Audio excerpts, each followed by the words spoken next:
Hello, summer! It's Romania Black, and we are somewhat late because of the vacation, starting our commissions for the month of June.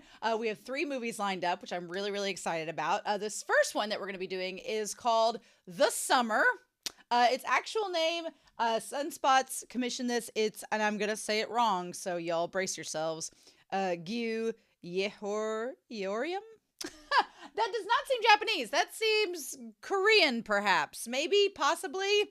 I only say that because I've seen some manhwa, and so I've read some manhwa, and the name of that seems like the way that the vowels and stuff go. I'm like, that seems Korean, maybe. But we'll check it out. We'll check it out whenever the film is done before we do the discussion to be sure, because I don't want to steer y'all wrong. But it's called The Summer, came out in 2023, and I only know that because when I downloaded the file that Sunspot sent me, it said The Summer, parentheses, 2023. So this is fairly new. Okay. If you've been watching the channel and seen my commissions the last month or so, we've been getting into some older movies, older commissions. So now it's cool to go back to something that's very recent, very modern. I'm super excited about this. It's only an hour long, which is, here's the thing. It's only an hour long. And you know what else is only an hour long? And I'm getting ahead of myself and I could be totally wrong. A lot of BL movies are only an hour long. I just, just by nature. So I don't know if that's going to be the case. No, could not be the case. Might not be the case. But it would be really fitting for June because it's Pride Month. I just, we'll see. We'll see. We'll see what happens. I don't know.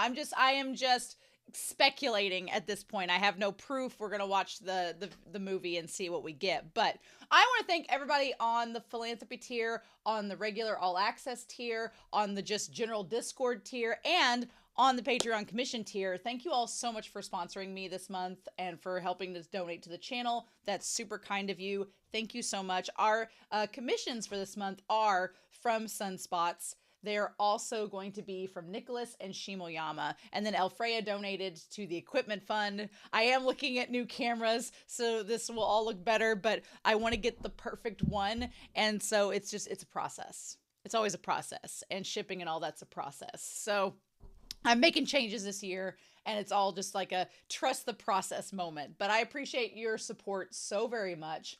I'm super excited. But yeah, I have no clue what to expect from this. I really don't. I know nothing about it. I didn't even look at the posters to see what this was like. So before recording this, so we'll just have to see. But yeah, in any case, I'm very excited. I hope you all are as well. But we're not going to waste any more time. I want to dive into this morning. I got my coffee ready. I'm ready. I just want to dive in and see what this movie has in store. So in any case, we are going to start The Summer, commissioned by Sunspots. And we're going to do that here in 3, 2, 1. And let's see what all we've got in store. Pan Cinema is not a studio I am used to. Oh! Hello, little red dog. It's like Duolingo's arch nemesis. Oh. I don't know any of these studios. That seems Korean? It's not Japanese or Chinese, that's for sure. Yeah, the little O's. The O's always give it away. The O's are Korean. Watch me be 1,000 times wrong and then be like, that's what you get, bitch. For assuming language. All right. I hope the subtitles said on this. If they didn't, I'll have to stop and reset them. I didn't think about that. I checked it the other day to make sure they worked. I feel bad when the subtitles don't show because I'm like, is this correct? I don't know. The fact that there's no subtitles telling what it says worries me to no extent.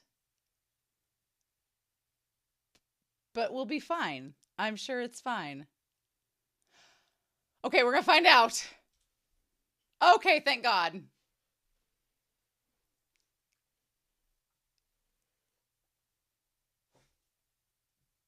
Sweet and I.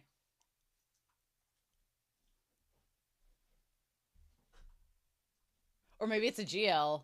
I'd be all for that. The animation's great. Oh no! Well, shit. That person just walked away. Like, you ain't gonna go see if she's okay? Oh, this is... Oh, this could be. Oh. Oh no, the blood! Oh shit! The animation's stunning, y'all. Oh. Oh, we got new glasses. Okay. Really like the animation of this. Mmm. Like the black and white shoes. And the purple and green backpacks.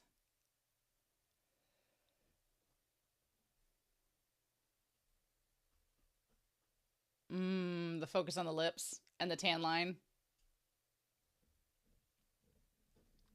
Mm-hmm. Uh-huh. Uh-huh. Uh-huh.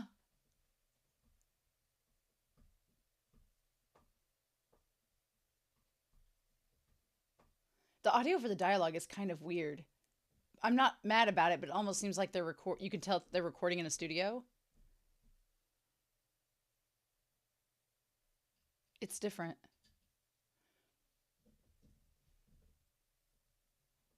Hmm. Oh, the crush is real. The crush is real. Okay, Kim. Oh, she got the strawberry milk and everything, girl.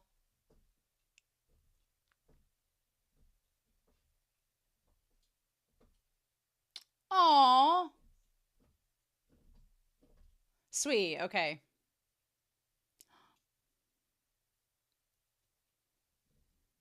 Aww. That's so pretty. I love all the colors. All the backgrounds. Yes, please.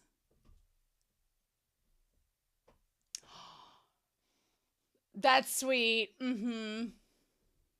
They were just good friends. If I hear any comments about that, I'll be like, bullshit. Yeah, sure.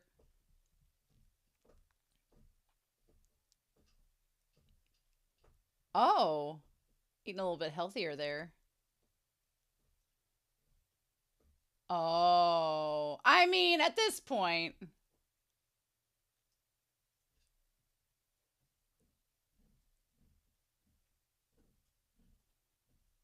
Oh. Aw. I mean, the way they focus on certain elements, there's no questioning. None at all. I mean...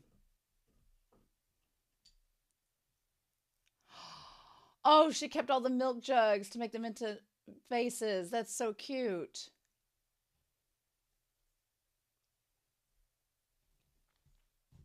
Mmm.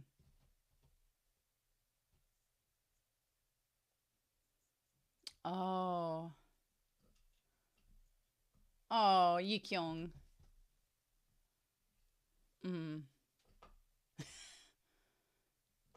A series of...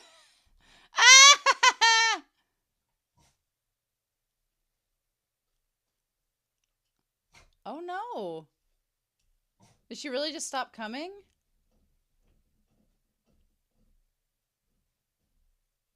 Oh, well that could be why. That could be why. Mm. Okay. Totally crushing, girl. Oh. Uh. She's like, well, thank you, sir, for being rude. Oh. Oh. Does she have, like, light-colored hair naturally? Aw. Girl, don't feel bad. Some of us diet like every 8 weeks.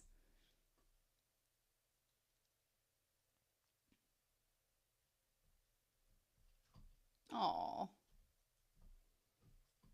I like the use of silence in this movie. Like, it's very quiet.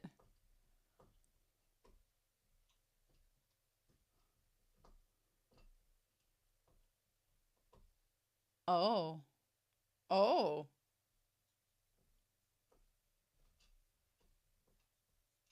Oh.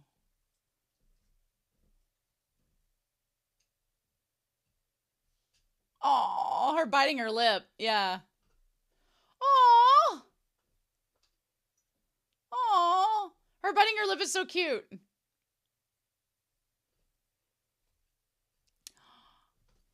Nice. Okay. Yeah. I don't know if I could do over easy, but it does look good. I like they have very different body types, and like the idea of Sweet getting like tanner than her.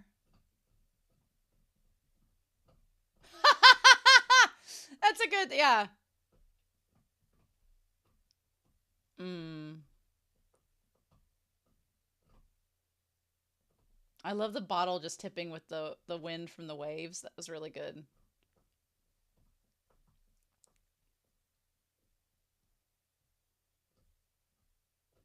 Mm.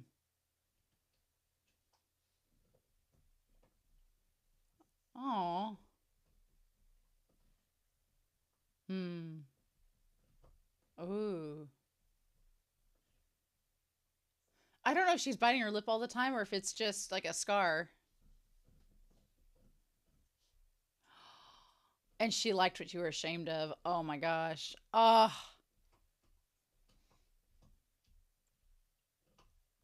Oh.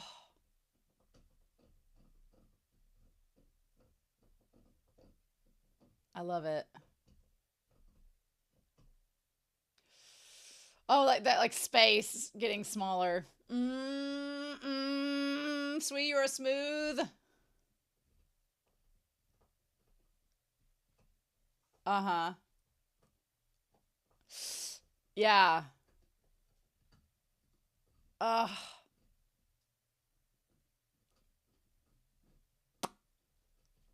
Y'all. Y'all. The yearning. The yearning.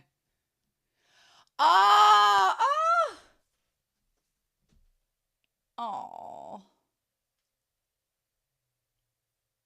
Sweet is intense. The soccer players, I tell ya. Intense. All of them. Of course, there'd be an airplane. Even cross cultures, airplanes have to be there. Have to be there in a BL or a GL.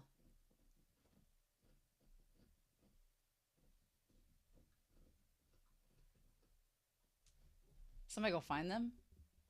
Somebody go catch them? Oh.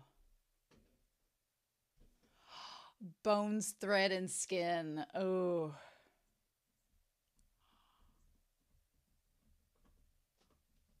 Oh.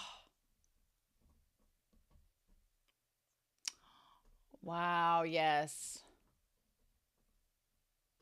Who is Lip Balm?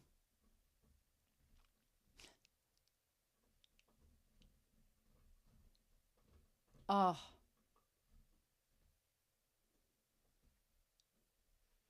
Mmm.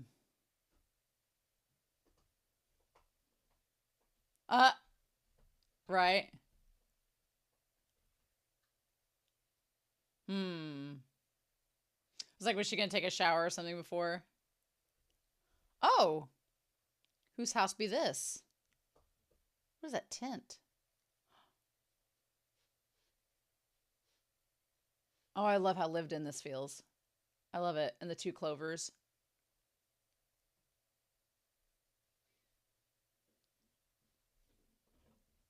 Uh-huh. Uh-huh. You would.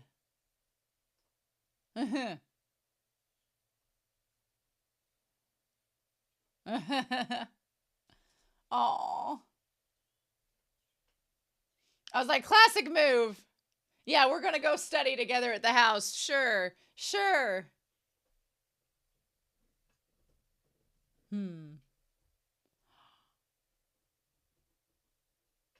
I mean, I like Kim's theory of you only live once. I love the tan line that they keep. Mm, I love that shot. That shot's beautiful.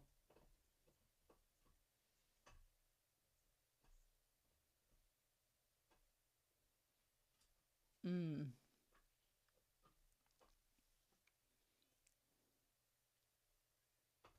Oh. Oh.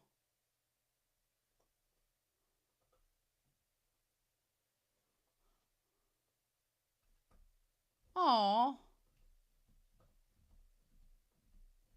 Mm. Hmm.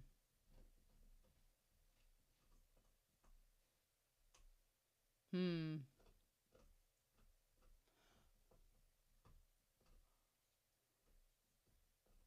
Oh.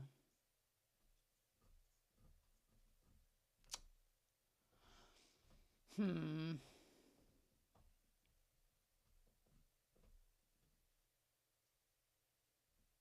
Hmm. Well, but yeah, it's not.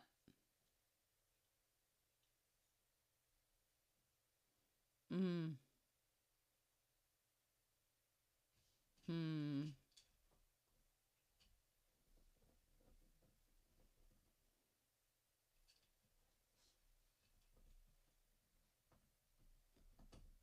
I mean, if you don't want people to know about this, you should have had this conversation where people were not watching you.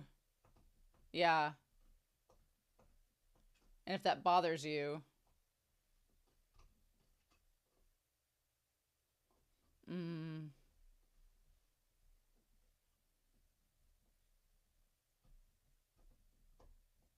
Mm.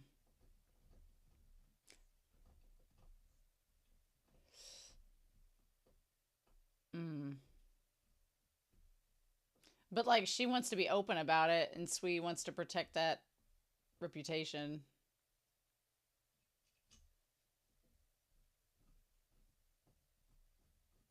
Uh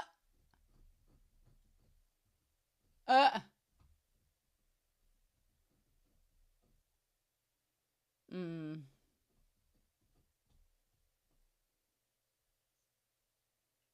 Oh, that's really pretty.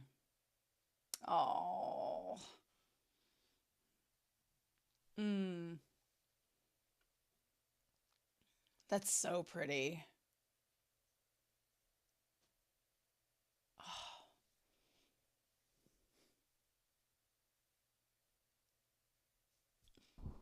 Mm.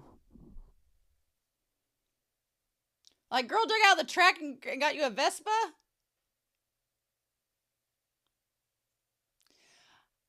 I can get why they want to hide the relationship because of how people talk and everything, but we all know how hard that's going to be.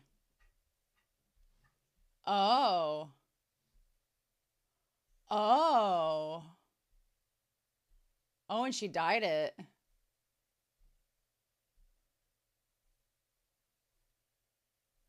Oh, but the underneath, yeah.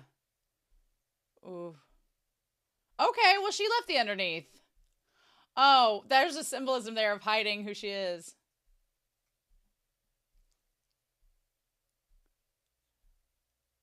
Oh! Well, excuse you, you old ass man! Her brown eyes are beautiful. Oh my god. Why is this such a stereotype? Don't they all don't most doesn't that guy have brown eyes too? They're just a different shade? Oh, college soccer team. Wow. Oh. Okay, so bad environment is too hard. Hmm. Oh shit. Yeah. What is it, a co-ed soccer team? That damn leg brace. The damn leg brace every time.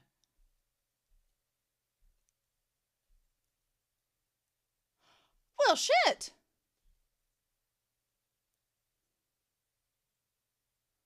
Oh my god. That's a terrible environment. I don't know if I'd want to, like, be on that team if it was like that. Shit. Hmm. Oh wow, all the frogs and everything.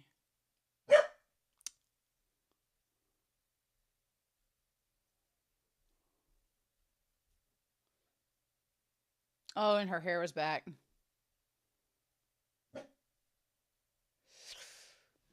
Oof. Is she gonna liken soccer to their relationship? Hmm. Hmm.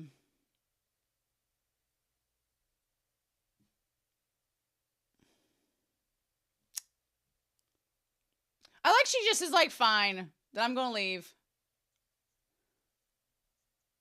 Oh. Did she go back and get her?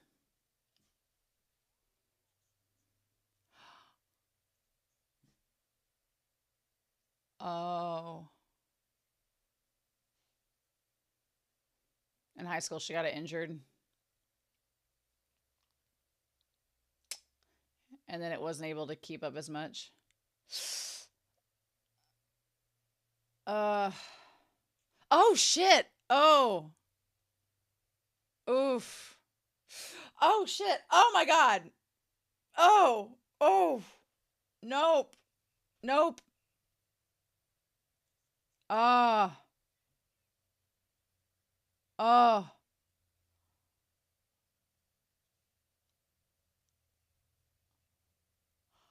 What an asshole! Why are people in this movie assholes? Why are they so mean-spirited?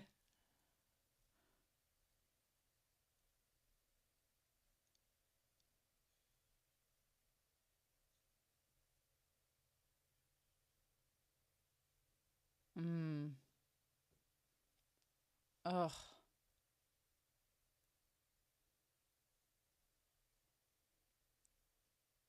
Oh.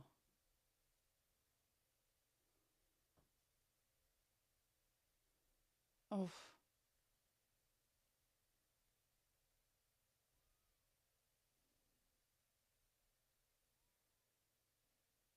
Hmm.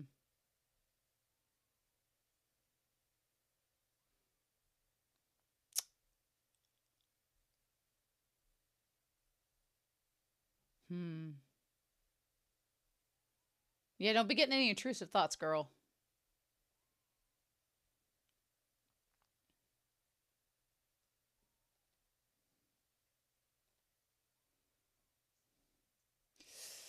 Which means no, not okay.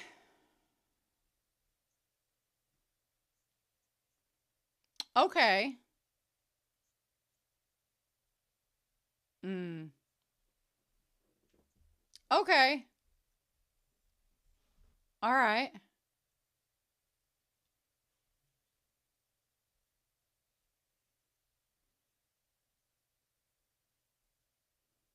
Hmm. Hmm. Hmm. Yeah. I guess it's like a scar on her lip.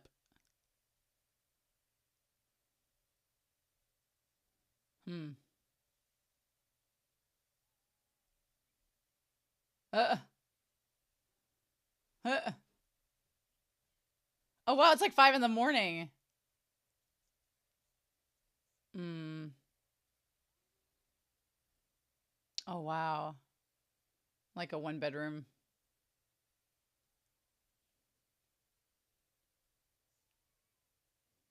Hmm. With the strawberry milk.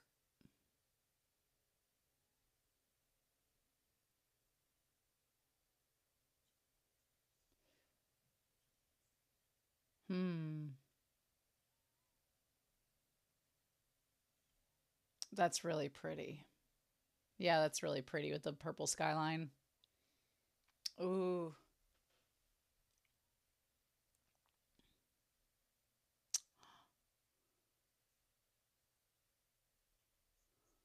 Ah. Okay. Oh.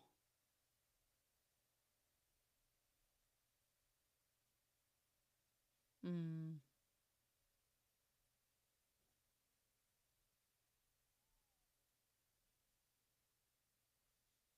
Oh shit, is there mold in there?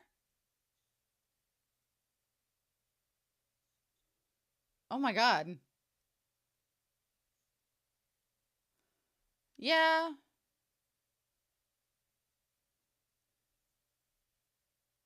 Oh crap. Mmm.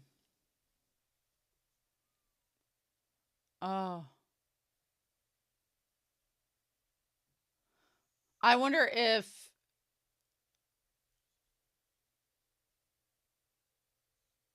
mm, I wonder if Sui is used to that so it doesn't bother her as much.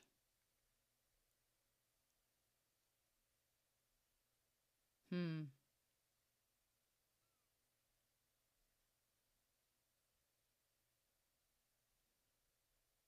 Hmm.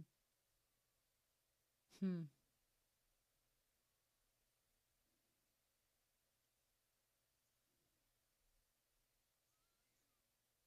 Mm.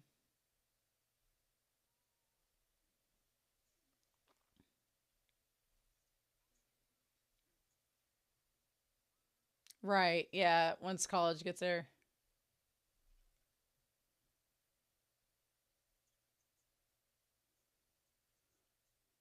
Uh-huh.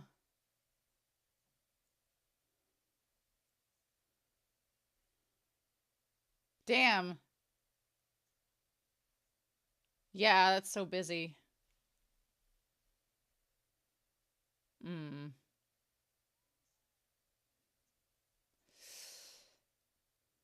Yeah. Mm-hmm.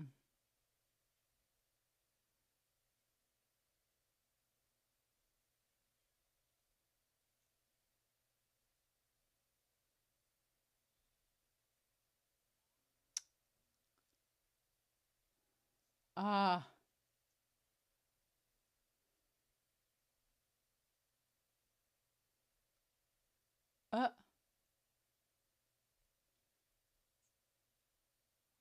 Okay. Like the city music.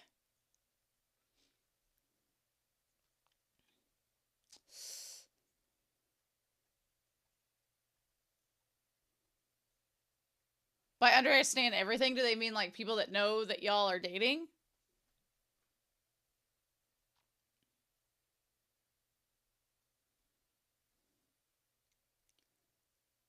Oh. Oh. Oh. Yeah, she was trying to invite her to with her friends.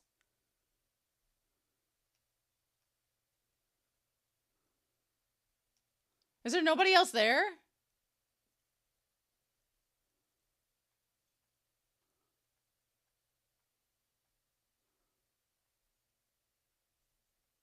Oh, girl.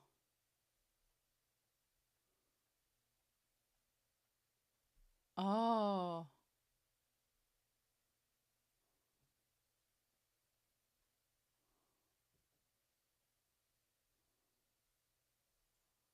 Girl, don't be. Yeah, no, no, no, no, no. That's a bad idea. That's a bad idea.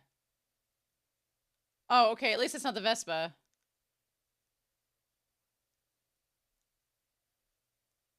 So did she go to that bar because it was going to be welcoming? Because it seemed like she said she hadn't been there before.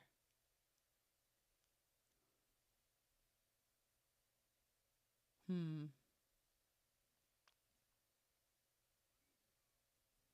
Hmm. I'm glad she went and saw her.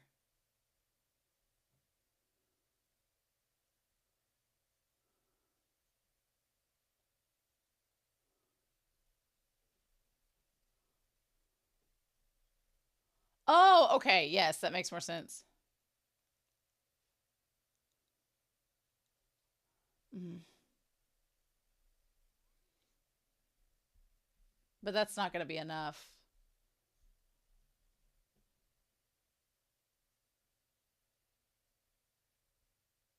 I mean, but eventually. Mm.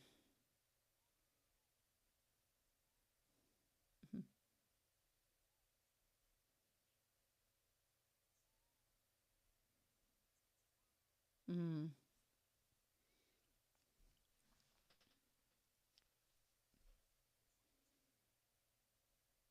Yeah, definitely reads as that type of person.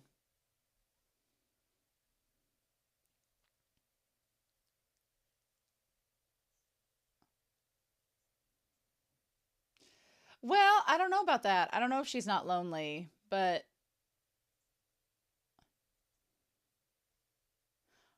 well,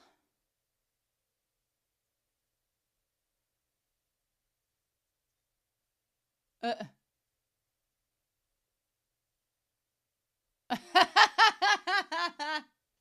ah, that's funny. Hmm.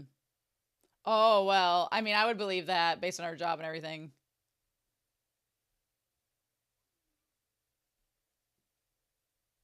What is that? What was she looking at?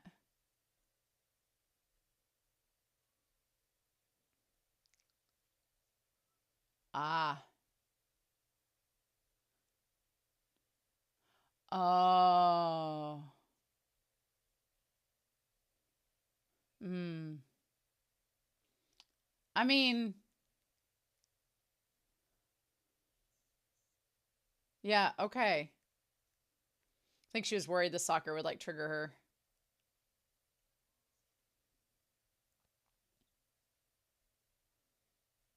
Oh, wow. And there's. Okay, so that was her house.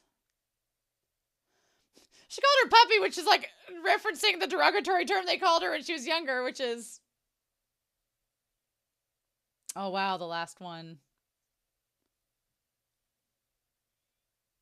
Hmm.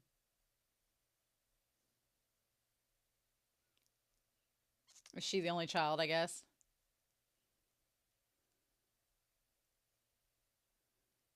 Uh. Hmm. Okay. Oh. Oh. Okay. Mm-hmm. About her knee and about not being able to play.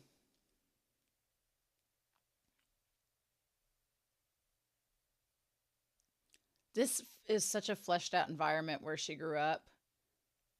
It's so interesting. I'm sure it's based off a real location and everything.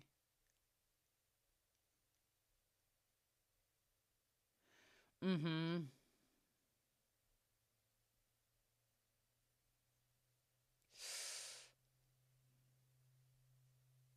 Mm. But that's.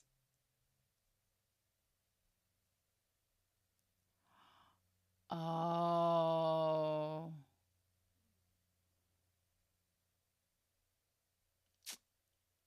But that's not what ended up happening.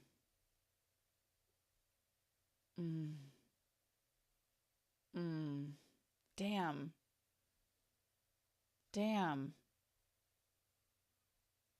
That's such a bittersweet moment. Mm.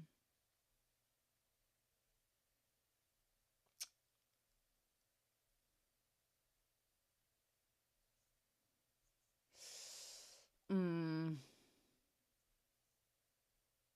When she couldn't do what her dream was anymore. And she probably got maintenance because there was money in it. Mm.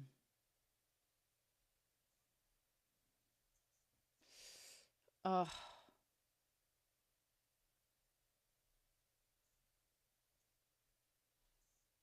Mm.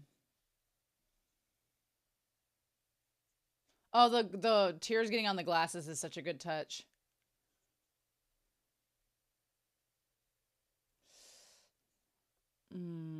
Well, you should want to know her, and Sui should open up to you if you're that important to her.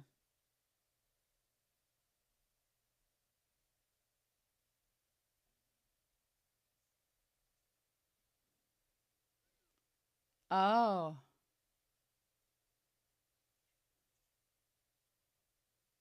At least I got out of that moldy apartment.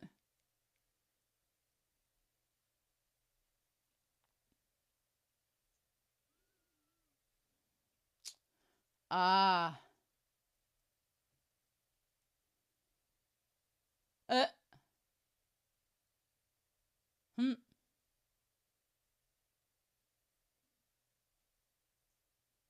Hmm. I don't like this past tense. I don't like this past tense being used. Show, I don't like the past tense being used.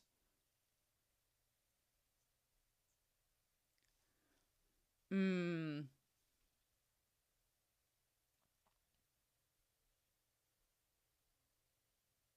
Moon River.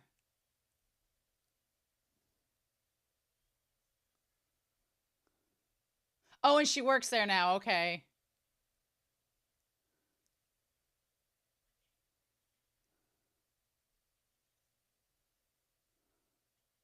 Oh.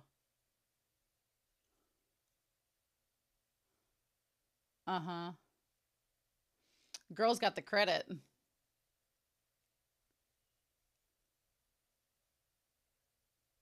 Hmm.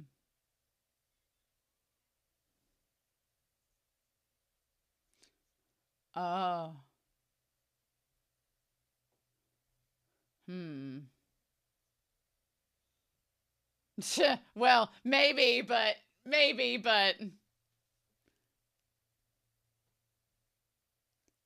And she kept waiting for her to come.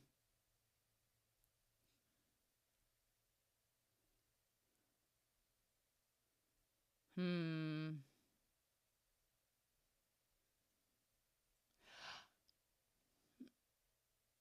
Ah.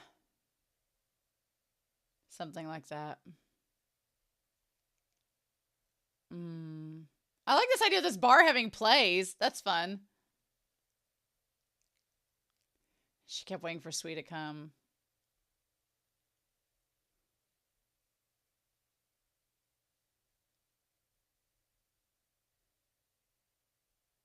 Hmm. Hmm.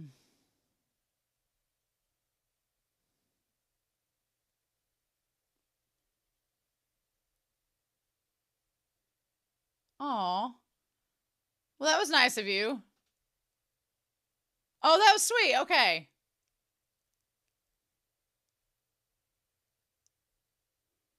Uh,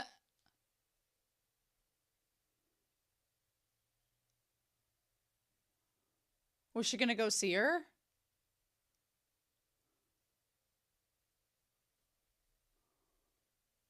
Aw. They got the classic red and blue dynamic going, you know. I do love the Blazers. Hmm. Uh. Mm. Oh. Is it?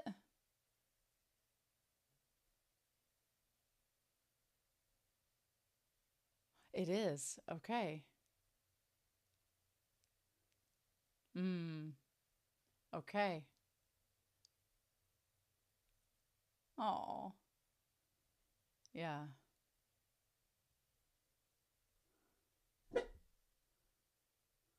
Oh. Oh. Oh.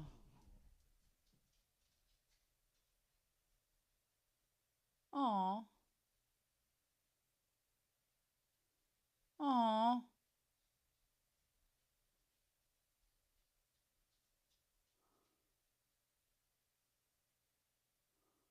Hmm.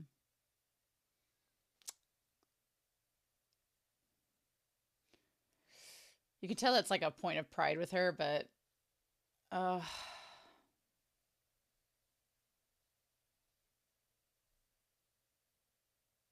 the subtle product placement. Yeah, are you gonna finally speak up?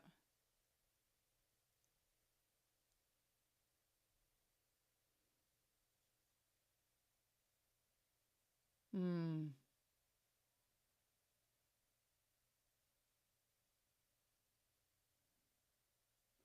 Yeah.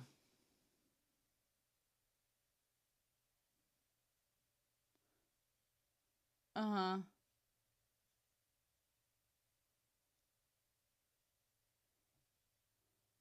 Mm.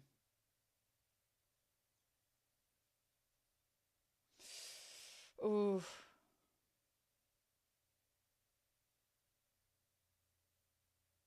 Mm.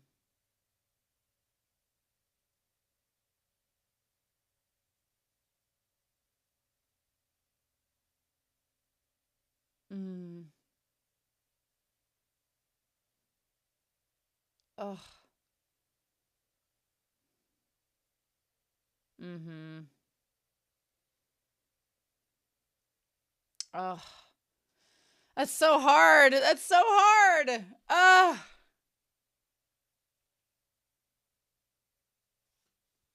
Mm. Ooh.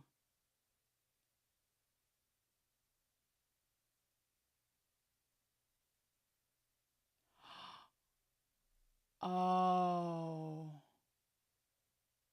And she didn't follow her that time. Oh. Oh.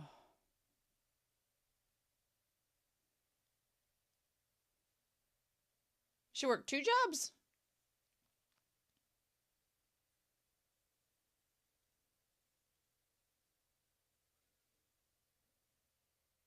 Mm. Yeah. Oh. Mm.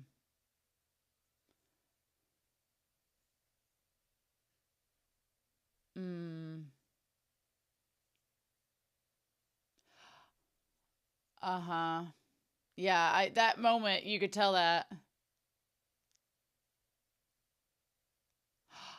Oh. And it's her. Uh-huh.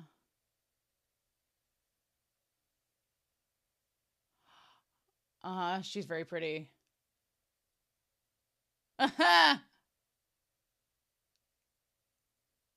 Oh.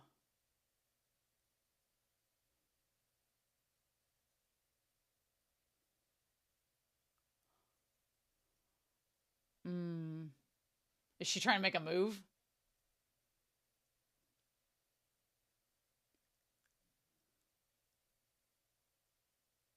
Oh. She's making a move.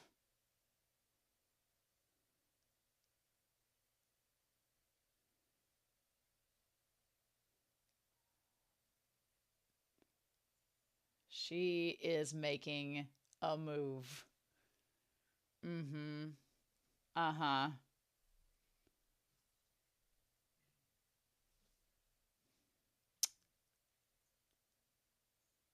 Yep. Yep. Are they still together? Yeah.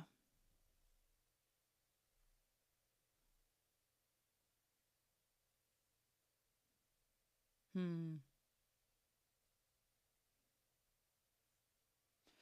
Is she gonna talk about it?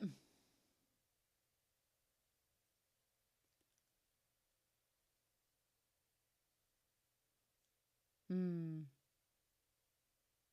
Yeah. Ooh.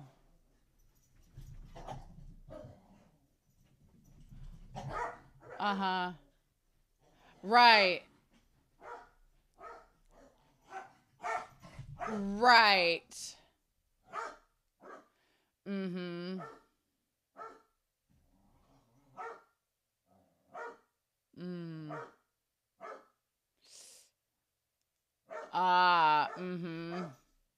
They're so different people.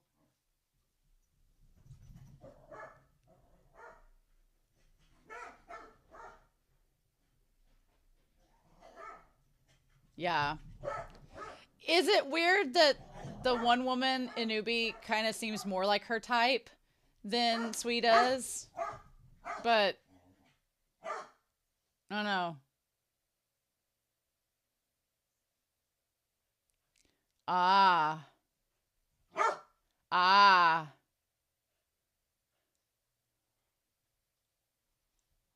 Ah. Oh.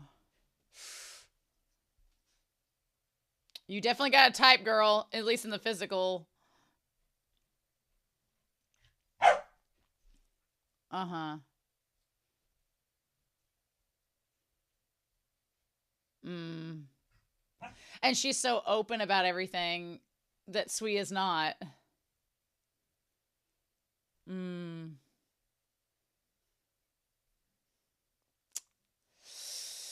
Oh, buddy. Oh, buddy. It's a hard line. Mm. Mm. Okay, this is Korea. Yes. Well, Seoul, yeah.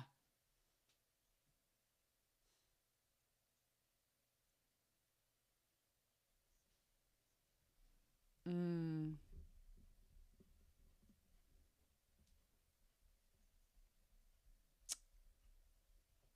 Oh.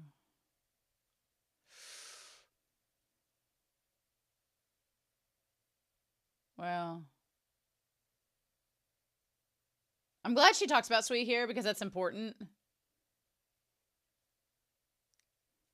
Yeah. Mm. Yeah, because she probably was like, I don't want to drag you away from your girlfriend.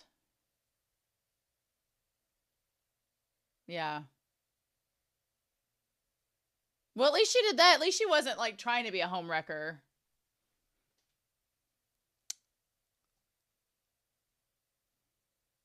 Mm.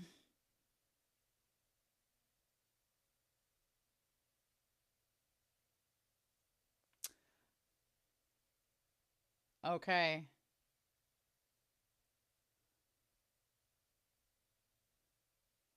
Mm.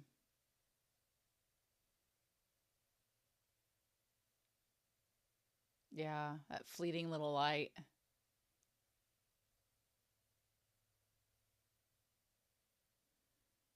Mm. Sweet, I'd be calling her and getting with her if I wanted to keep her.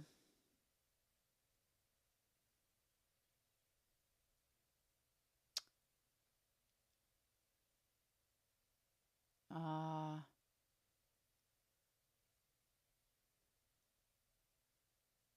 Damn, girl.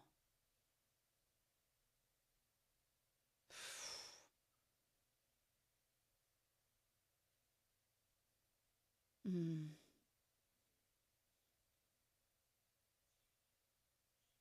Oof.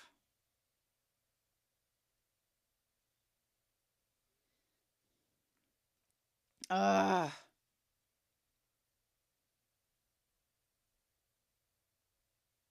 I feel for her. I really do.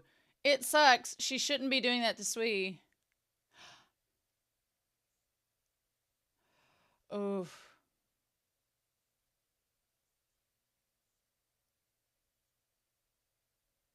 Mm.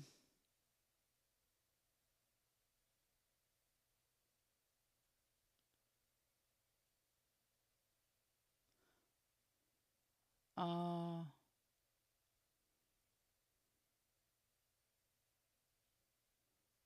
Oh. Oh.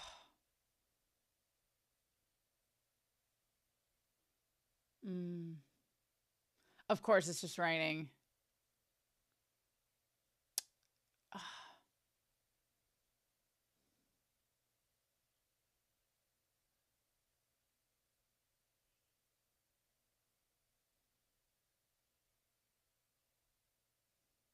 Oh. Okay.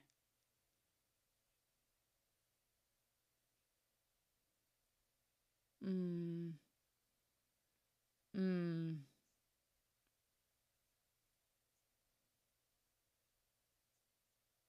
Mm.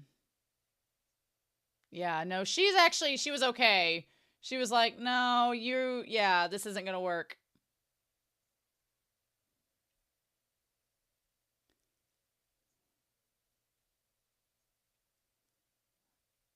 Yeah. Wow. Okay. Because it's that idea of somebody that's totally different than Sui offering you that.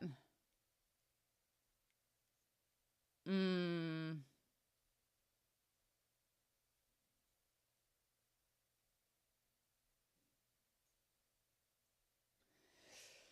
Girl. You need to talk to Sui about this.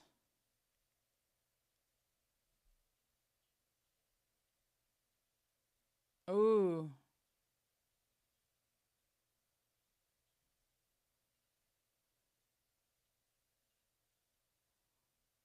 Oh. Oh. Oh, bitch. Oh my God. Oh. You need to talk to Sui about this.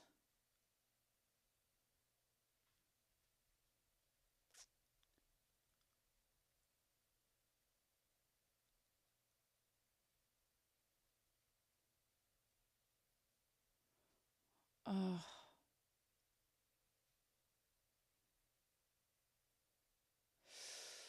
Oof. Oh.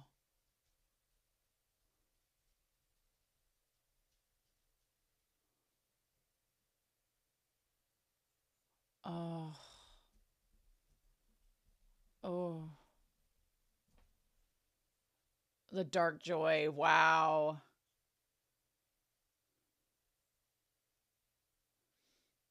I would talk to Sui about it and be like, look.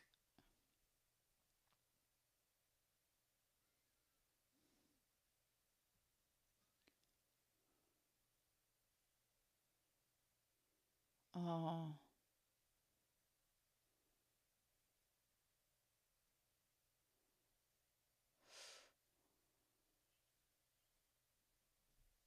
Oh, shit.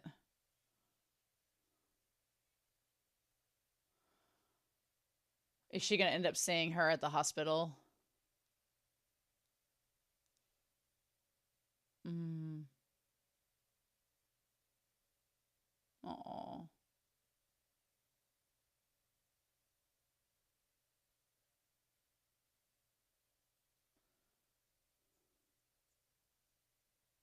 Hmm. Mm. Mm.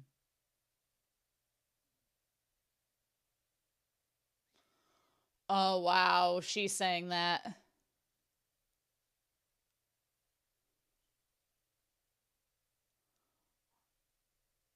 Oh.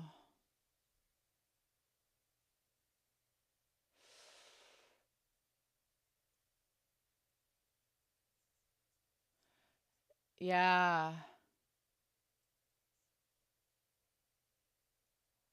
What do you do?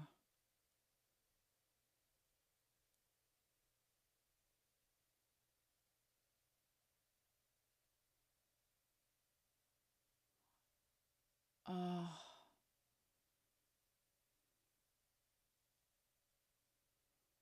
Oh, wow. The sewage seeping out. Oh.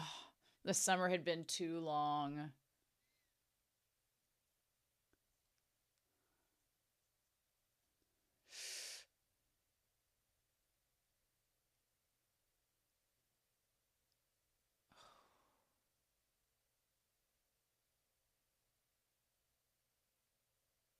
Mm. Oh my gosh.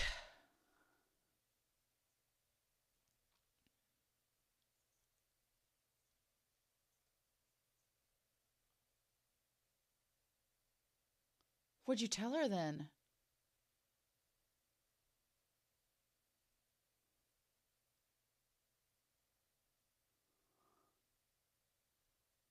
Okay, so this is 2003. Okay, yeah, the time frame makes sense.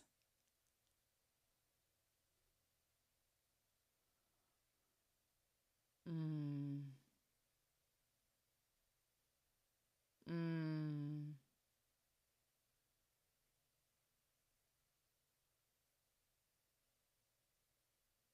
Oh,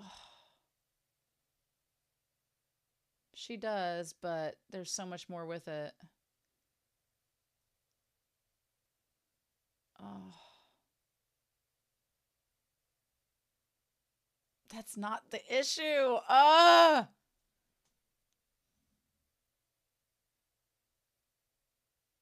No, it's not.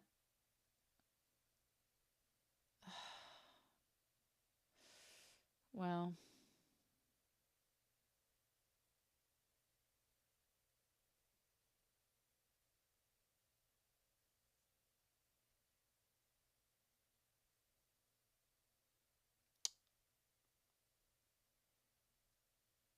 oh,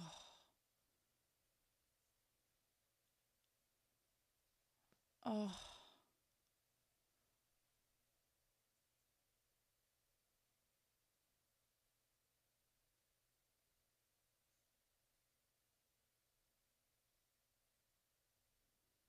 oh,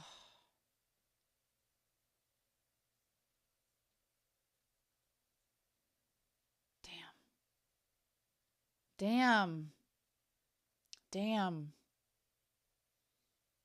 Oh,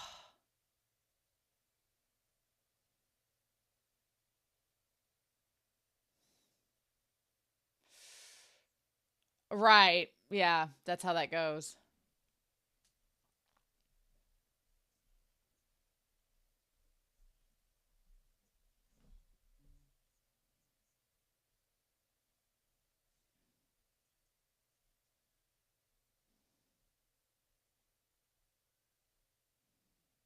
Oh,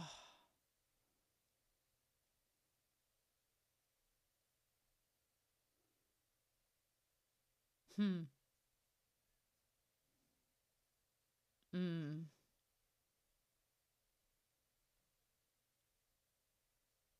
mm.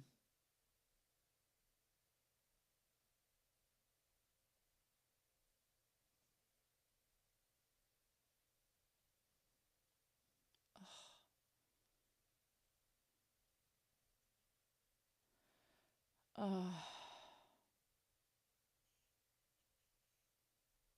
oh my gosh. Oh, oh.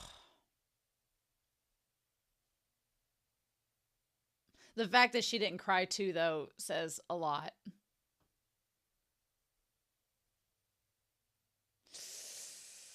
Hmm.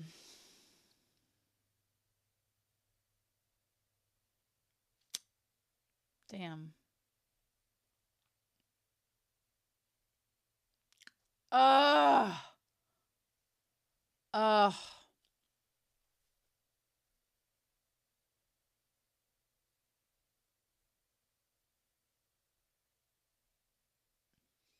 Mm.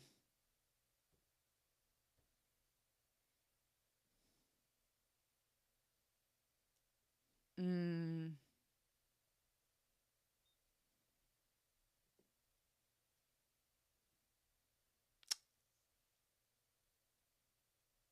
Oh, no. Mm.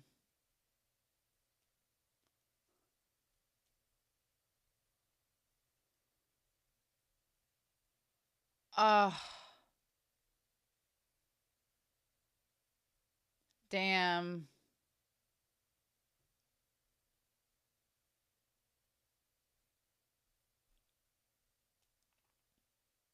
Mm.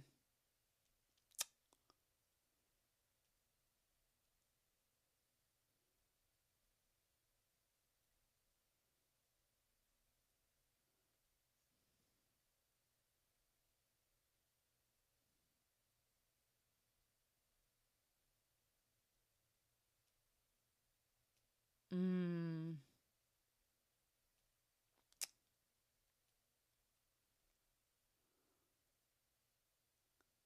Hmm. The common heron. Oh.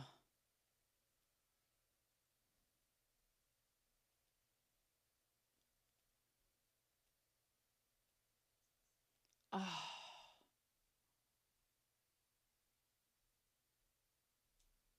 Ooh.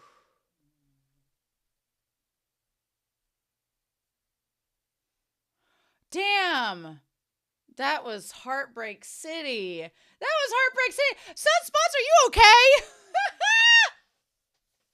Are you okay with recommending Sweet Bean in this one? Oh my god.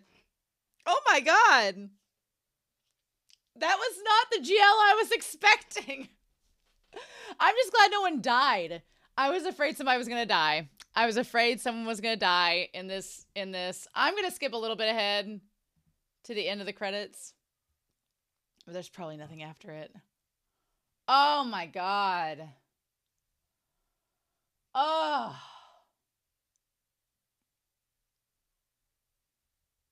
Wow. Oh my gosh, y'all. Oh.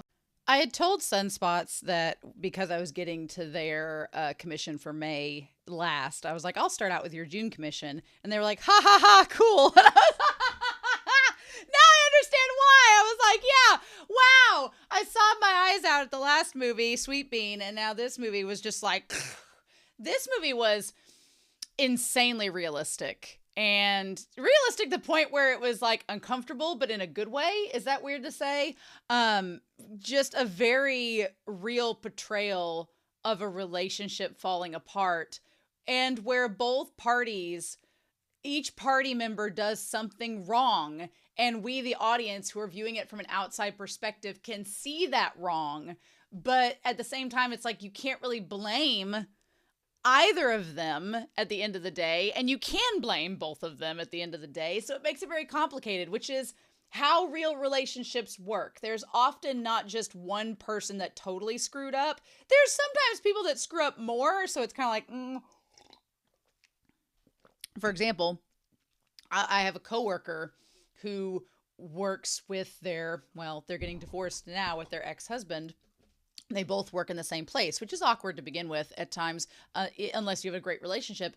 And I thought they had the perfect relationship. I thought it was perfect. Like everything seemed so seamless. And then come to find out, one of them had an affair on their partner. And the partner was blindsided by it and was like, yeah, we have to get a divorce because you cheated on me. And it's one of those situations where you don't know all of the sides of the story, but you just hear hearsay. And so it makes it seem like it's one person's issue more than the other, but it's still just a messy ordeal.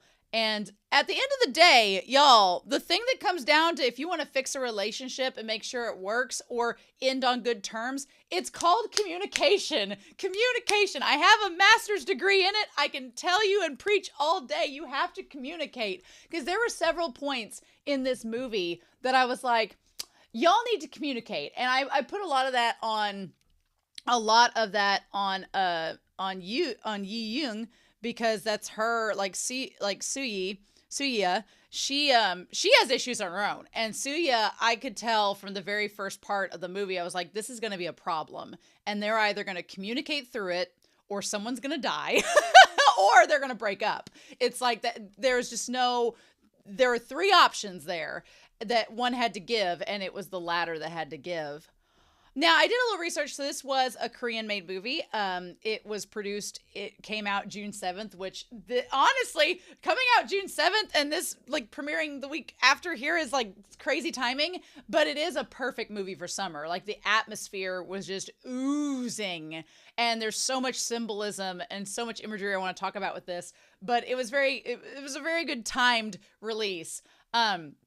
But actually is according to my anime list, which who knows how accurate this is, it's one of the few queer animations that were produced in Korea, which is interesting to me because I feel like Korea has a lot of manhwa, but those are manhwa. Those are graphic novels, not actually animated features. So I hope that they do more, because I think that this film is very accessible regardless of it being a GL or not. There are aspects of this relationship that I think anyone can relate to, and I wanted to talk about that through this, right?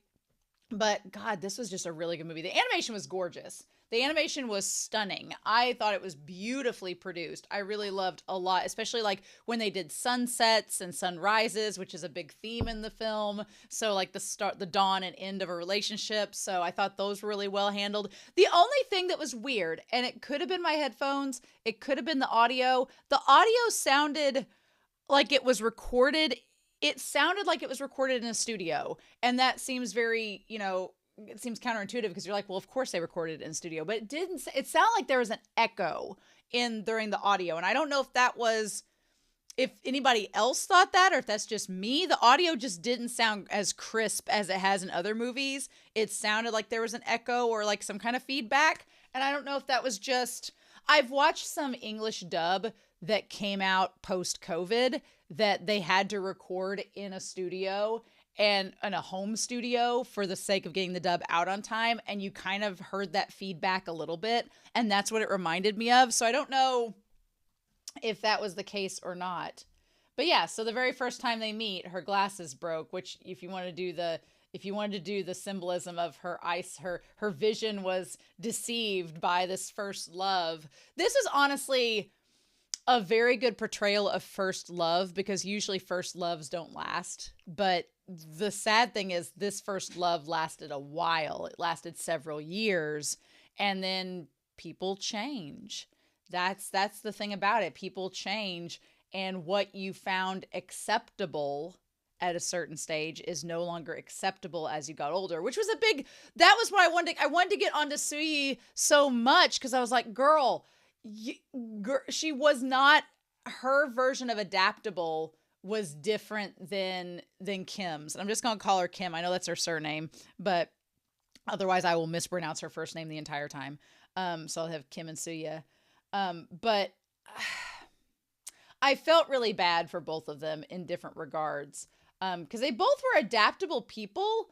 Like, on the one hand, they were both adaptable in that, like, Suya was very caring and she was loving. That montage at the very end of all of them broke my heart. It broke my heart because she did love her and she was willing to do anything for her, but there was a limit, and Kim was like, that limit's not good enough for me. And the thing is, when you're young and you're like in the honeymoon phase of love and everything, you ignore all of the obvious markers of, oh, this isn't going to work. And then you go through it, the motions, and then you slowly figure out like, oh, this isn't going to work for me. And you usually break up. But they held on to each other for a very long time. And it's really sad to see like that they had a good relationship in so many ways, but then the ways that it wasn't good were the deal breakers. And that's just, and that's kind of the realistic thing, is a lot of breakups are not because the person was a heinous individual or the person was malicious, or we'll talk about the whole affair thing and that deal. Like it's not because the person was terrible and mean and they just tore each other down. A lot of relationships just end because it just isn't feasible or sustainable anymore. And that's the sad part about it. Relationships are very hard. But the thing is, there has to be communication. There has to be. There just has to be. And there was so many instances I was like, you need to talk this out right now. And they didn't do it. And because they couldn't do it, this movie is very much a cautionary tale of, if you love someone, you need to make sure that you are completely transparent with them and you talk to them all the time. You need to be on that level, because these two were not on that level, and it just deteriorated that from within. My favorite symbolism in the whole movie is when she's like about to break up with Suya, and she's like, this summer has gone on too long. Like, this honeymoon phase has gone on too long. We've been dragging this out and trying to milk it for all it's worth. And you see the trash bag and that nasty sludge. If you've ever seen the nasty, like I could gag about it, but the sludge coming out of the trash from it being too hot. Like, I have been there and seen that, and but yeah, that's the symbol of it, I also like that from within 2 minutes of this movie, they dispel the whole, oh, they're just good friends. No, whenever Kim looks over at Suya, she sees her lips. She focuses on like aspects of her that are kind of like they're sexualized a little bit. Like it's very clear from the onset that she's attracted to her as a woman. And there's no like mistaking with that. And the thing about Kim is that she's been discriminated against and it doesn't bother her. That's the biggest difference between the two of them is the prejudice and whether it bothers them or not, because they were on totally different levels as far as that's concerned. I like how we bookend with the birds, whereas she looks over and says, do you know that bird's name? And she's like, oh, the gray bird. And then she says, oh, it's the common heron. And then that's what we bookend. I don't know exactly the common heron, like if it's what the common heron, I'm going to look this up. Common heron Korean symbolism. Does it have a symbolism? If people look this up, people have looked it up from the movie. They have too. They were thinking the same thing. In Korean culture, common herons or white herons are associated with good luck, wealth, and purity. They're a sign of good fortune. They're seen as positive, whereas blue herons or night herons can carry a more ominous meaning. Okay. All right. So yeah, so it's just like this symbol of good luck between the two of them. And maybe it was a sign that both of them weren't on the same page even then, because one knew the symbol and one didn't. But yeah, the thing about Kim is I respect the fact that she is very open about her attraction. She's attracted to Suya. She wants to make it known. She's very romantic. She gets easily attached. I could relate to her in a lot of ways in this movie because I was like, no, I feel you, girl. Like you just got attached and everything. Whereas Suya was more closed off. And the thing about it is, it seems like they both came from a very small town, which I know people that this is very relatable to. You come from a small town where there's like one other queer person who's openly queer, or in Suya's case, known queer as far as Kim is concerned, and that's the person you gravitate towards, and that's usually where those first loves come from. I have friends that have been gay that were like, I only knew one other person, and so that's who my attraction was to, and then they got out and met other people and were like, oh, okay, now the attraction is extended and there's more fish in the sea to look from, you know. It's almost like an act of desperation. You find that one person that fits your niche and you're like, oh, I'm going to grab onto this. But then you slowly realize as you expand your circle that, oh, this isn't the only option I have. And that changes things, right? It's not, and sometimes people get with that person and they develop a connection and they stay together and it works. But many times that's not the case. And this is one of those times where they're both good people. They're both good people. I'm not saying they settled for each other, but they were comfortable with each other because they were both good people and it worked. But then as the bubble started getting bigger and bigger, which we'll talk about, Kim was starting to say like, well, yeah, but there's, you know, maybe was I just settling for you? Was it a real true love? Or was it just this works and it's convenient and I can be complacent with it because it's a routine and I enjoy it and you're a good person, but do I really at the end of the day love you? And that's where things get complicated. And I think Suya's biggest problem for me was how closed off she was about her sexuality. I think that was the biggest problem. And I wonder if she didn't want to go to the bar because I wondered throughout the movie if she wanted to keep the circle between them closed because she was afraid that if Kim, I wondered if there was some, because there's a lot of insecurity with Suya. There's a lot of insecurity and it has to do with like her soccer injury, preventing her from having her dream, which that part was heartbreaking. The fact that Suya had these dreams of going pro and making enough money to buy a house and doing all of this. And once that injury happened, which the injury seemed to be almost, I'm not calling it a hate crime, but it was a prank that was tied to maybe them calling her out. It made me so mad. I hated that kid. Also, do they do co-ed soccer in Korea? Because that seemed like a dude that did that. So do they do co-ed soccer in college and high school in Korea? Seems like they might do that. But regardless, her dreams were shattered, and suddenly there's this feeling of inadequacy.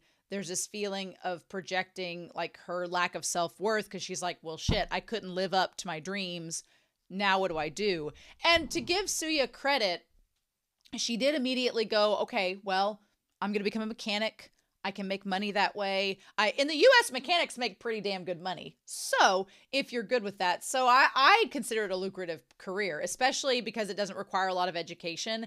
In the US, you can, like, within one semester of schooling or up to 2 years, because there's some nationally accredited programs like the one I work through that are 2-year programs, and then you're good to go. But there's nothing to be, I was kind of sad that she felt ashamed that she didn't she didn't feel shame for her position, but she felt like the other women were judging her. And she's like, look, I didn't go to school, but I felt like, we'll get to that bar scene. That bar scene was, we'll get to it.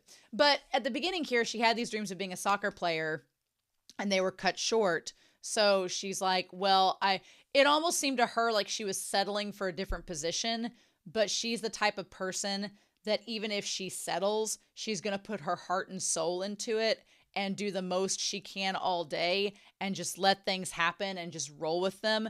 Whereas Kim seemed like a different type of person who she wanted to methodically plan everything out and make things work. And if things weren't working, she was going to tweak them to where they did. And that's not Suya's attitude. So they came about it in completely different ways. But I feel like Suya had become kind of complacent with the idea of, oh, you and I are in a relationship. We don't need anybody else. This is just how this works. And we don't need to let people know about it. And I feel like Suya was also very uncomfortable with, she already has a lot of, her and Kim have very different levels of confidence. What I love about Kim is that she was like, fine, you're going to judge me for my hair color and eye color. Whatever, I don't care. The people in this small town that they are from were so mean. And I get it. I'm from a small town. I see the prejudice that people in small towns can have, and it's sickening. But I'm like, usually there's like a balance. There's like some nice people in small towns, even if it's the loud and prejudiced ones stand out. But damn, everybody was mean in this town. Everybody was mean, except for Kim's parents. Everybody else was mean and judgmental. And I was like, damn, what the fuck? Which I get why Suya would be uncomfortable and uneasy, but the confidence difference is that Kim was like, yeah, you're gonna make fun of my hair and eye color? Whatever. You're gonna make fun of me from being a lesbian? Whatever. Like, she had accepted from an early age the bullying that had been associated with her and was like, whatever, I'm still gonna be who I am. What you gonna do about it? Whereas Suya was not. Suya had such a lower sense of self-worth in herself that she didn't want to have to deal with that on top of the people in her community making fun of her and ostracizing her because of her sexuality. And I hated that. I was like, I respected Kim because she was confident and was like, it is what it is. What you gonna do about it? Peace up. But I hated it for Suya because Suya had so many good things going for her. She was beautiful. She was talented. She was a mechanic. She was self-sufficient. Like, she had so many things going for her, but she let that lack of self-worth get in her way. And during the movie, I kept wanting Kim and them to kind of reassure each other. I kept wanting Kim, and it seemed like Kim was trying. She was like, you know, if you just open up, we can work through it and talk about it. But Suya's biggest problem was she didn't want to open up. And she didn't want to be flexible and acknowledge the idea of going open with their relationship. And anytime a character is like that, look, it doesn't matter if it's a piece of queer media or if it's a heterosexual couple where the one person's like ashamed of, you know, being poor or ashamed of maybe their family has some like shady background and they're ashamed of that. It doesn't have to be just queer media. It can be, you know, other media as well. But anytime one person in the couple is too ashamed of an aspect of themselves or their life that is very much there, that they don't want to disclose it or grow with it, that's going to make that relationship unsustainable. Because the other person's probably going to outgrow that and get to where they're okay with it. And if you're not okay with it, it's going to cause you to butt heads and there's going to have to be some give. And it's like you could just the very beginning where she was uncomfortable with them acknowledging their relationship in public. I was like, you're just setting yourself up for failure. Especially because Kim and I feel like both of them did each other dirty in certain aspects because Kim wanted it to be public and wanted to openly express her love, and Suya wanted it to always be behind closed doors. And when you have two very different perspectives like that, it's not going to gel long term. And you could kind of tell that throughout this. But yeah, she's like, should I dye my hair? And she doesn't really consider even doing it until Suya acknowledges that they need to keep secret. One thing I really loved about the small town where they grew up in is that it was very lived in. Every time they went back to her going to like her secret spots or them like rendezvousing off into like the forest or whatever, it was so detailed. There was all this junk and just like all this complicated web and twists of equipment and everything, which could be a symbolic representation of their relationship. Like it was all really, really well orchestrated and laid out. I liked how lived in and real this place felt, right? But yeah, as they're going through, she's like, it always seemed like Suya wanted to hide away and be super private with their relationship. And there's nothing wrong with that because Suya was definitely intense from the start. Like Suya kind of initiated it, I felt, with how intensely she was kind of not possessive with Kim, but also just really intense about their relationship. Whereas Kim, as time went on, kind of blossomed from being sort of quiet and timid to wanting to be more active and open with that relationship. And I just don't think that Suya evolved at the same rate, right? How can a person look at another person for this long? I liked that Suya helped Kim to open up and accept something that she felt ashamed of, and she was like the first person who acknowledged it. The thing is, when they end up going to Seoul and moving out, you don't hear anybody in Seoul judging Kim for her eyes or her hair. And when she starts working at the bar where there's all the women, she's judged even less. So it's one of those moments where she probably realizes, oh, this way that Suya looks at me is not rare, that people are going to be accepting of me once I get out and see the bigger world out there. It's just in this small, intimate environment, she was the first that took notice of me and accepted me and did that. And that's important, and that develops their relationship so much, and it's such a good foundation, but it's not unique. And I think that her realizing it's not unique kind of opens the door up to being like, do I really love her? Or was she just the first person that gave me these experiences? And that becomes a thing. But yeah, I loved how their relationship developed through high school. I hated the setbacks of her like realizing that Suya was not going to open up because of the prejudice around her. And I hate how toxic that one college soccer team was. So toxic. I hated that. I was like, no, girl, get out of that. But yeah, but Suya initiates a lot with her in private and everything in terms of the relationship, but in public, she wants nothing. She doesn't want people to shun them. And that's something you're going to have to deal with, because if you're going to be in a relationship, you can't keep, we all know this, tried and true romance stories, you can't keep relationships in the closet, literally and figuratively, and you can't keep them hidden forever. This is not going to work. And Suya wanted it to work. And it's like, girl, that's just not going to be. And you could tell from high school that Kim was like, I honestly just want us to be able to be open about our relationship.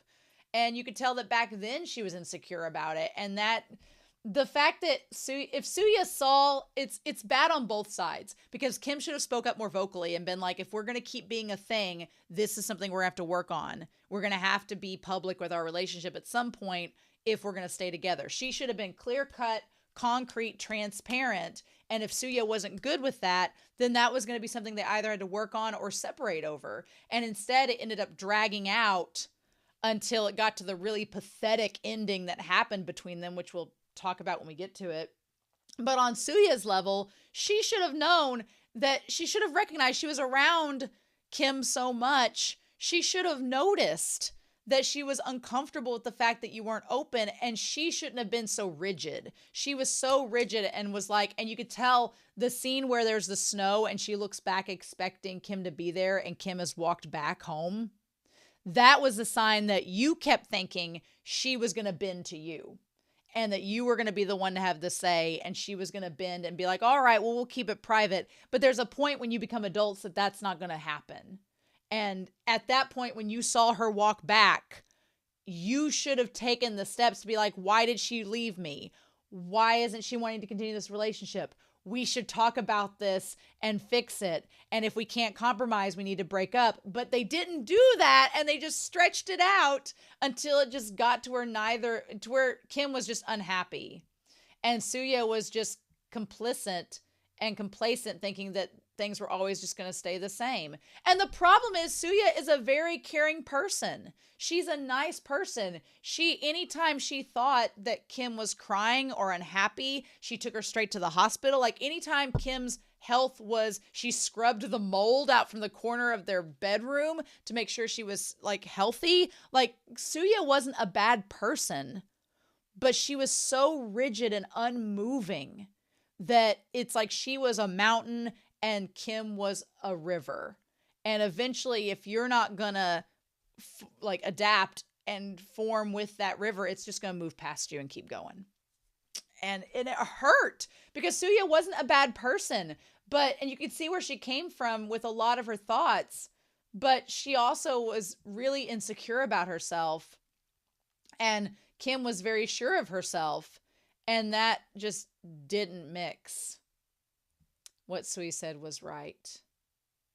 I like the idea that she got the Vespa out so they could ride around. I like that she got that because of Suya, and then she ended up keeping it. That was really good. I love the scene where they're on the motorcycle riding around. That part's really good.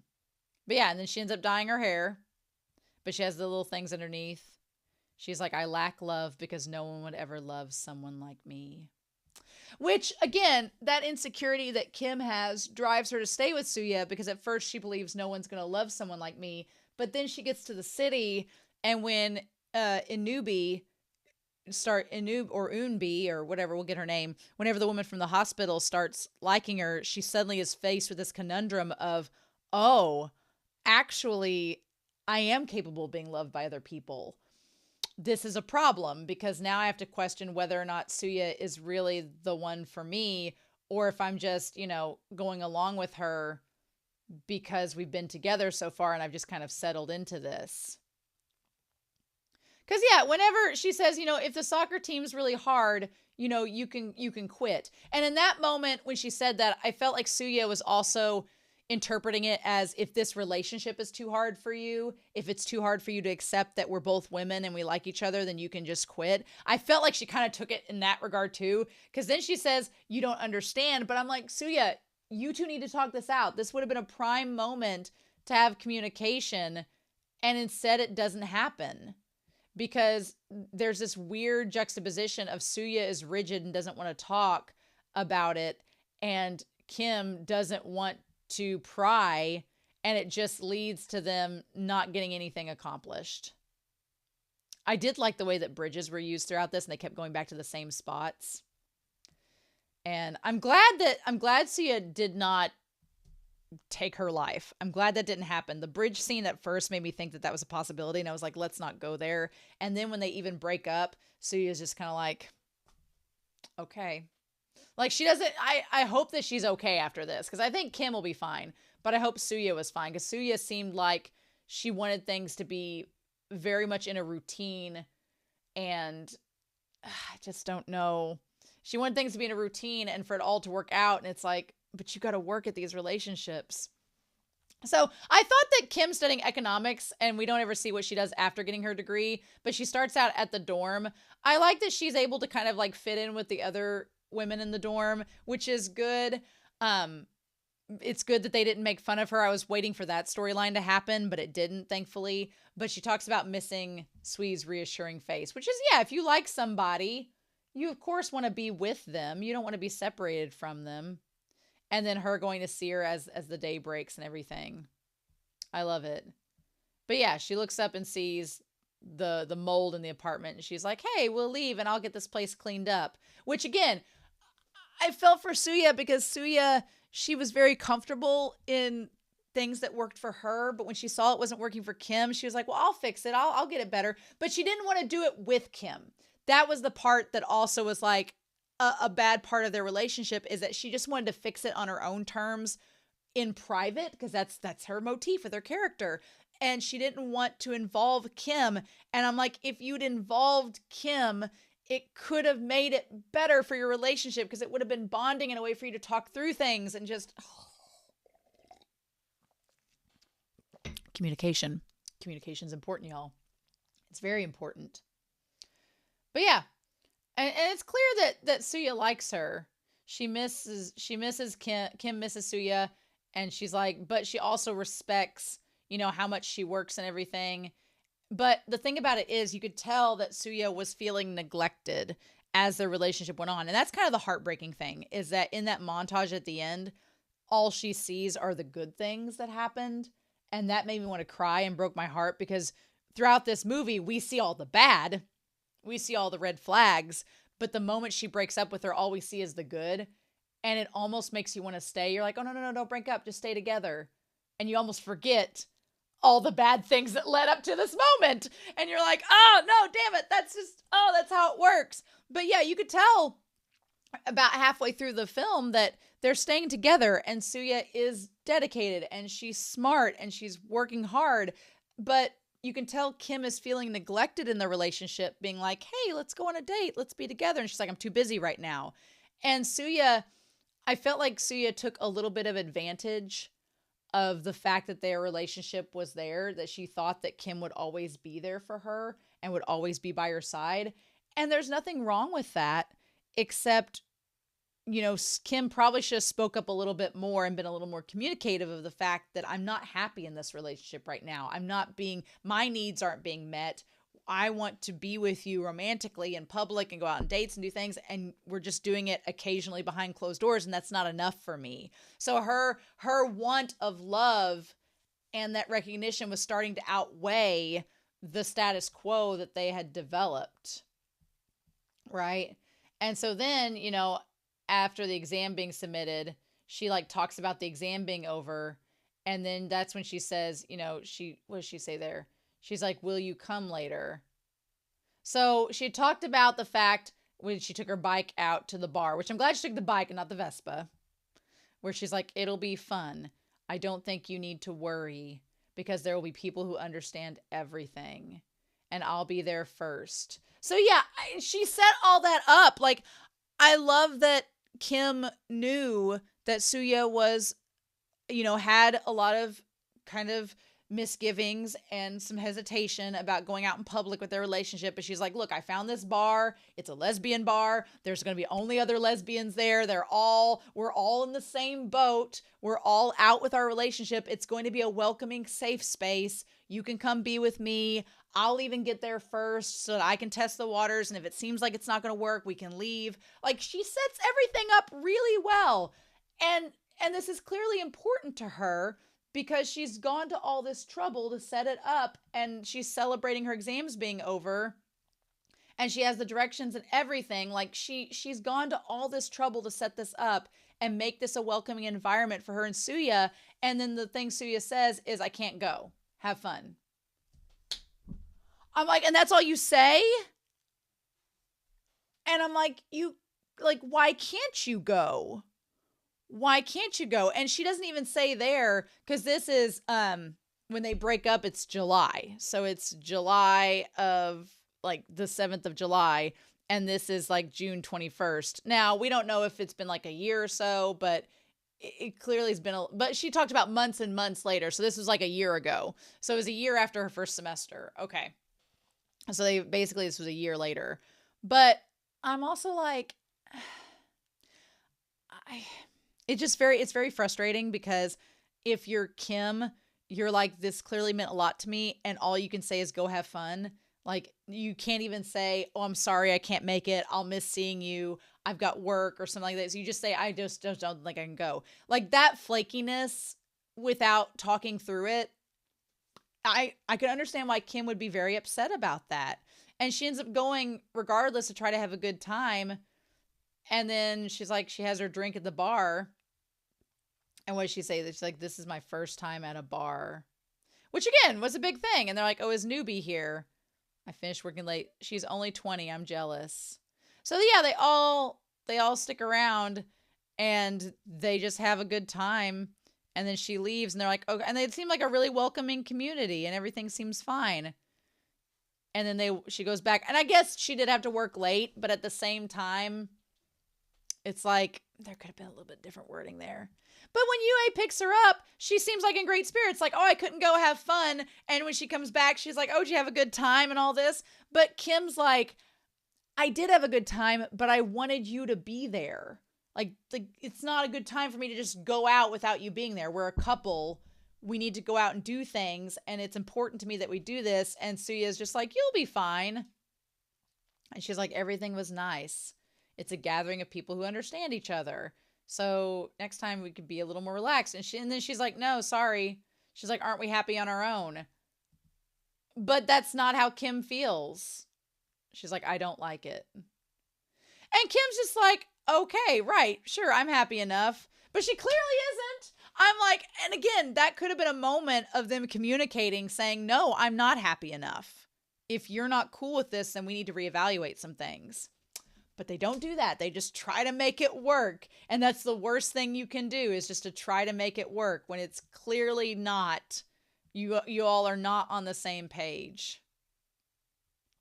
And the thing is, when she's like, Sue doesn't rely on anyone. That's the thing. Sue is just so independent. And she's like, she's someone who's used to taking on everything with her own body. Like, you could tell she loves Kim, but at the end of the day, she's so self-sufficient. And I can relate to Sue in that respect, because I'm not one of those people that feels like they have to be in a relationship. I'm not somebody that's dependent like that. I'm very much like, no, I can do things myself. But then on the other hand, I'm like Kim, where I'm very, romantic and like that. So it's a juxtaposition. She's like, is that why Sue's not lonely? I think Sue in some ways creates this structure around herself to keep her from being lonely, to keep her above water. Like, she creates this regimen and this world and this rigidness to be like a defense mechanism for her own sanity. And the thing is, that's fine. That's okay that she does that, but it's not okay if Kim is not on the same level and is okay with that. Is that why she doesn't even need me? And that's a big problem too, is that, Kim wants to feel like she's wanted, like she's needed.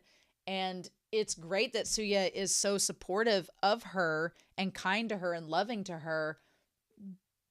But the support for Kim wants more than what Suya is giving. And Suya's like, we'll be fine. And she's so nice. You can't hate her for it. And I feel like, Kim feels kind of guilty, because she's like, why am I wanting more when Suya is satisfied with what we have? But that's a very human reaction, and it's fine for her to want more. Again, they should talk more about it. So she talks about seeing the sea, and even they're talking while this soccer match is going on, and even Kim feels a little bit guilty, being like, you could tell that Suya was affected by the soccer match going on because she can't play soccer anymore. And she's like, well, let's go to the sea. So they take a trip, or she takes a trip and goes home. I thought they were taking a trip together to go somewhere. Nope, she travels home to see her family. Her mom calls her a little puppy, which is like pointing to the name that she had been made fun of. But the moment you saw the milk carton with just one plant left, I was like, that's a sign this relationship's about to end, isn't it? Mm-hmm. And she can tell from Suya crying in her sleep over her injury that this is something that is a problem to her. And I feel like Kim is like, I don't know how to help her because she's not opening up to me. And I want her to open up and talk to me. But because she isn't, she's like, what are we going to do? And that's when Suya tells about her dream that she's going to buy a house for rent with the money I earned while playing. And when I retire, I'll have all this money to buy a house with the money I'll earn. And that hadn't worked out. And then the moment that her injury, I like they cut to the snow scene where her injuries kind of limited her from playing. And Kim's like, why did you choose a maintenance career? And Suya doesn't talk to her. She just smiles and goes, what do you think? That's what that smile thing. But just that lack of communication was a moment of like leaving her guessing and not opening up and talking it to her. The reason why Suya stopped talking about herself was because she didn't feel like there was anything good to share. And that's awful. Like, she has so much that's valuable. She's like, I wanted to ask more. I wanted to know more. The more I ask you, the less confident I become. I feel like the more she tried to get Suya to open up and the less she opened up, it was like the more that Kim was like, I'm starting to doubt this relationship is going to last because we can't be on the same page. And that's a problem. And she's like, I don't know. I liked the effect of the tears like going off the glasses. What I'm most afraid of is that I'm never going to get to know you. And that's such a genuine fear. Where it's like, she is saying, if we stay in this relationship and you never open up to me, what is that relationship going to be like? Because we won't know each other. Now, the raised a 5 million deposit of the 5 million won, raise that deposit. Like, I appreciate Suya like getting this place for them to where they can both stay. I guess she just like put this mortgage out. The deposit was to seal our relationship. And that is a big step. Like, if you move in together, that's like, this is going to be our relationship. This is going to be our world. And you could tell Suya is like, I've got the apartment. We're going to live together. This is all going to work. We've got our own little world here. But they're very different people. And Kim thrives on that interaction with people outside, with that social aspect, and Suya is so reserved. And sometimes that works out great for relationships. I have a coworker who is very social, very much loves being around lots of people, and her husband is like a quiet IT guy who's just like, okay, I'll come along with you and we'll go with the flow. But he's okay with that. He's like, I'll just come along and just hang out. It's fine. And because he's with her, she says they get along great with it. And if the other person is okay, but here's the thing, he likes going with her to see all those other people and to do all those social activities, even when it's just the two of them. So it works. They have that communication and that balance. Here, Suya wasn't going through and meeting her halfway. She's just like, look, I created this little paradise. We're perfect here. And Kim's like, but it's going to become a prison if you can't break out of it and be able to engage with the people that I'm engaging with. It's nice and comfortable, but if it's just the two of us, how long is this going to last? And for a while, it works out great. The winter that year was great. But then we see the Moon River scene, the bar scene. Yeah. So I like, she has a job at the bar and everything. And so then she's like, any kind of bottle of beer. And she takes it. And so she's like, well, thanks. And so in Unji is Newbie's ex-girlfriend. Newbie shed a lot of tears because of her. Oh, so I don't know why she came. Just to come see the play. And she's like, yeah, sure. Okay, that should have been a kind of a sign there if Newbie was one of the ones in the bar and the ex-girlfriend came to the bar. That seems like, I mean, you can't stop her from coming to the bar and hanging out, but that does seem like she was fishing a little bit. Interesting. Which I don't think Unbi is a problem. I don't think there's a problem with her. She's, one thing I respect about her is that when she saw that Kim was still in a relationship with Suya and it was still really strong, she backed off and she was like, oh, I don't want to be a homewrecker. Bye. Like, good for her. Cause homewreckers are my least favorite type of people. If somebody's in a relationship and you break it up, no. And the problem is Kim started to feel attraction to her, to Unbi, and then was questioning, like, well, do I still love Suya I think the seal of the deal is if you feel attraction towards somebody and you miss them, but you're not missing that other person as much, that's a sign you need to get out of that relationship, because that's not fair to Suya. Suya loves her, and that's not fair to her if you're starting to question things.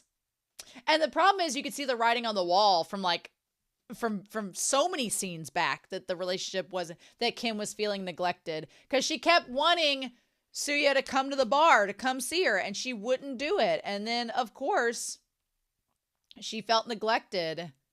And I liked that, Anubi kept looking over. She's like, have you been waiting for your lover? And then she was like, well, something like that. Like maybe she was waiting to see if somebody came in. So yeah.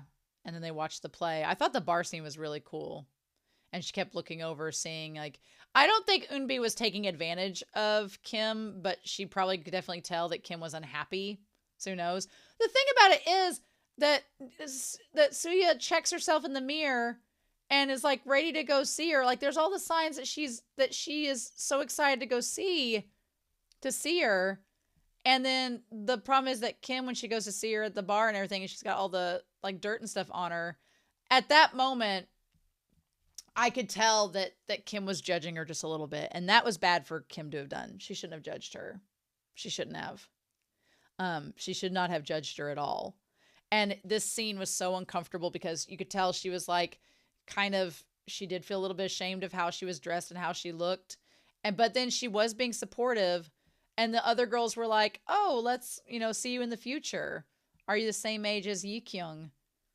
And then she's like, I'm not a student. I'm not smart and I have no money. I'm like, it was such it was bad on bad, because on the one hand, Yi Kyung was judging her for coming with the dirt and grime on her.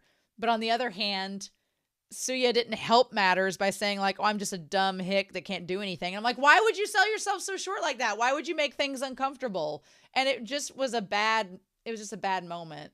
And they tried to like correct it, being like, it's okay. But you could tell Kim at this moment was like, why did you do that? She's like, why did you? And I like they tried to talk this scene out on the corner. It's like the KFC breakup from Jujutsu Kaisen, except it's McDonald's. But she says in that moment, she says, what? Can't you just laugh it off? Like they weren't trying to be mean. Why were you like that? She was trying to be nice to everyone. And she's like, well, you don't understand. She's like, well, how can I talk about you when you don't talk about yourself? I saw the way that you looked at them. If you didn't like it, you should have said so and left. And she's like, well, I just don't do well in noisy places. But at least they don't hide their own affairs. They're outspoken whether it's hard work or not. You're not, and you can't do that. So she does talk to her, and she's like, look, these women are all being open, and you're not, and that's a problem. So what are you doing about it? And all she says is, don't compare me to them. And like, instead, and I felt bad because I was like, I felt bad for Suya because Kim admits later on that she was judging her. But in that moment, Yu Kyung tries to start a conversation. She tries to say, they're open and supportive of you being there. Why can't you just lean into it? This is clearly important to me. And Suya is just like, I don't want to talk about it, and walks on. And at that moment, it is like a breaking point where Kim's just like, I don't want to, then fine, I'm going to leave. And in that moment, I think Suya was expecting Kim to come after her saying, where are you going? And to be this light for her and to always come after her. But I felt bad because on the one hand, if Kim really loves her, she's going to keep coming back and trying to make it work. But she doesn't really love her anymore. And you could tell because she's like, you're not going to meet me halfway. You just expect me to come running to you every time. Mm-mm. And the thing about it is, if Suya saw this moment of her not coming to get her and really thought about it, she would have been like, okay, either I need to work with her and we need to work out what compromise we can do, or this isn't going to work. Because if we can't compromise and meet halfway, it's not going to work. So she starts working at this bakery, and then she's like, what I felt towards Sui that day was shame. I didn't want to admit it that I felt ashamed. It was because I didn't want to admit that I had judged her through other people's eyes. Mm-hmm. So then Unbi from the hospital comes, to see her. And the thing is, because Suya is never really around And because she didn't see her that night at the bar, she doesn't really know that Kim is in a relationship. So she thinks it's free game. And she was flirting hardcore, being super smooth in that moment. But here's the thing. She was kind and caring towards Kim, and Kim notices for the first time that, oh, this can happen with other people. And it starts to make her question whether or not this relationship with Suya is really going to work. Because she tries to talk to her here. She says, Suya, when she sees her again later and they're in bed together, she says, what kind of person are you? And she's like, oh, well, I'm your girlfriend. And she's like, no, but that's not what I'm talking about. And she's like, well, then I could be your wife. But that's not what Kim was asking. She like, Yu Kyung was like, that's funny, but like, I didn't know what Suya didn't think about herself, that she didn't think about herself as much as I did. And that's, again, like, red flag. It was Suya's way of make no excuses for the consequences of her own choices. Yeah, she's like, well, if I do things this way, then there's no excuse. This is just how it is. But then she's like, I, on the other hand, constantly think about what my actions mean. So they're just two totally different people, and they're not on the same wavelength. And her getting the watch, she's like, I was wondering about the ceiling because I couldn't make any proper choices. Yep. And so she's like, I'm always aimless. It's not like anyone asked me to do it first. Oh, so, and then they're just talking as they're walking. At such times, my walking felt awkward, as if I'd been walking for the first time in a long time. Yeah, and so she gets this attraction towards Eunbi, and which, dark hair and blue eyes, girls got a type. But yeah, they seem like, and she's like, oh. She says that bird, and then they see the heron again. So this is like, yeah, the good fortune. The bird she connects with Sue.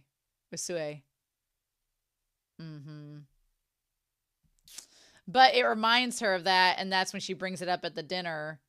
And then that's when Eunbi is like, she's like, I don't want to mess with this relationship, and she doesn't like me that way, so I'm not going to come back for a while. But Kim starts to realize that she did kind of miss her, and she did like seeing her. And that's the problem. And the part that's the worst is that this whole time, like, it's such a sad thing because Sue doesn't know about Eunbi, and I kept wanting Yi Kyung to tell her about her, to like say like, hey, I met this woman and it's really made me question things. What do you think? Like, they should have talked it out. They should have had the conversation and talked it out. And I kept wanting that to happen. But she didn't do it. But the problem is, during this entire time, we don't really see Sue change to try to like improve their relations, because she has to know that Kim's, it was just a combination of all these bad things happening. And it sucked so much. And